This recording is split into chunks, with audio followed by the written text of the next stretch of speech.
চা হয়েছে নাকি জল? হ্যাঁ বড় বৌমা, আবার চা করে আনো, যাও। দয়া দেখাচ্ছ আমাকে? আমি কারো দয়ার ধার ধারি না। দয়া দেখাতে হলে তোমার শ্বশুরকে দেখাও, লোকজন দেখছে দেখুক, আমি কাউকে ভয় পাই না। বলছি তো পারবো না। তোর বড় বৌদিকে দে, ওর স্বামী এই বাড়িটা কিনেছে, আমাদেরকে দয়া করে থাকতে দেবে। কি অধিকার আছে আমার এই বাড়িতে? কি বললে? আমার ব্যবহার খারাপ?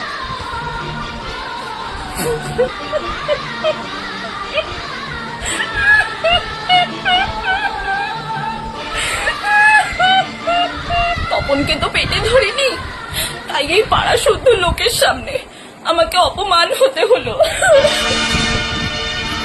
কিন্তু একটা নতুন বাড়ি, তাহলে বুঝ